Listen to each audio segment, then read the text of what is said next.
ওয়ালাইকুম বন্ধুরা, কেমন আছেন সবাই? আশা করছি সবাই অনেক ভালো আছেন। আলহামদুলিল্লাহ, আমরাও সবাই অনেক ভালো আছি। তো প্রতিদিনের মতো আজকে নতুন আরেকটা রেসিপি নিয়ে আপনাদের সাথে চলে আসলাম। তো আমি আজকে কোনো প্রকার বেলাবেলি ঝামেলা ছাড়াই পারফেক্ট ফুলকো নরম সফট রুটি বানানোর রেসিপি আপনাদের সাথে শেয়ার করব।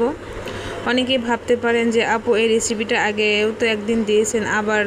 তো আমি একটা আপুর জন্য মূলত আজকের এই রেসিপিটা আপনাদের সাথে শেয়ার করব। একটা আপু কমেন্ট করছে যে ফুল ভিডিওটা দেওয়ার জন্য, এই জন্য আমি আজকে আবারও আপনাদের সাথে এই রেসিপিটা নিয়ে চলে আসলাম।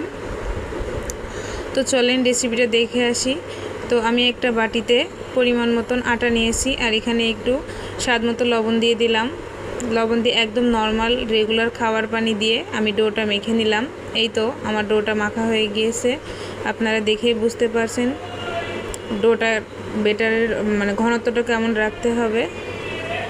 তো আমার ডোটা মাখানো একদম রেডি। এখন আমি চলে যাব চুলায়। তো চুলায় একটু ফ্রাইং প্যান বসিয়ে দিলাম, দিয়ে এখানে আমি হালকা একটু সাদা তেল ব্রাশ করে দিলাম, এতে করে রুটিটা খুব ভালোভাবে উঠে আসবে।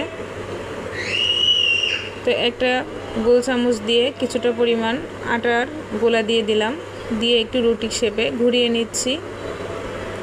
দেখেই বুঝতে পারছেন কিভাবে রুটির শেপটা দিতে হবে।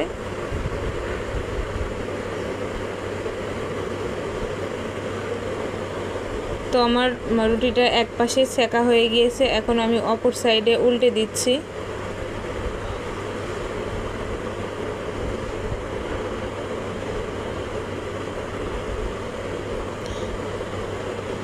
আমাদের সকালের নাস্তায় তো প্রায় অনেকেই রুটি পরোটা খেয়ে থাকেন।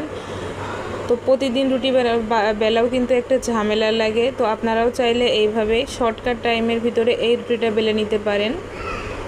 এই তো কথা বলতে বলতে আমার একটা রুটি সেকা শেষ হয়ে গিয়েছে। আমি আবারও একটা রুটি সেকে আপনাদেরকে দেখাচ্ছি বোঝার সুবিধার জন্য।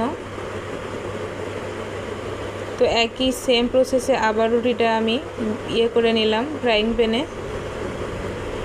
তো কিছুক্ষণ অপেক্ষা করতে হবে, উপরের আটাটা শুকিয়ে আসবে এরকম অবস্থায় রুটিটা উল্টে দিতে হবে। আশা করছি সবাই খুব ভালোভাবে বুঝতে পারছেন যে রুটিটা ঠিক কিভাবে উল্টাতে হবে আর কেমন করে ভাজতে হবে। এই তো আমার রুটিটা খুব সুন্দর ফুলে আসছে। এখন একটু খুন্তি চেপে ধরে আমি রুটিটা সেঁকে নিচ্ছি। আমার আরও একটা রুটি সেঁকা হয়ে গিয়েছে। এইভাবে আমি সব রুটিগুলো সেঁকে নিলাম। দেখেই বুঝতে পারছেন কতটা সফট আর কতটা ফুলকো হয়েছে। তো আপনারাও চাইলে এই রুটিটা বানিয়ে খেয়ে দেখতে পারেন। রুটিটা খেতেও নরম, আবার স্বাদেও ভিন্ন না, একই রকম। নর্মাল আটার রুটি বেলা রুটি যেমন লাগে এই রুটিটাও ঠিক তেমনই লাগে।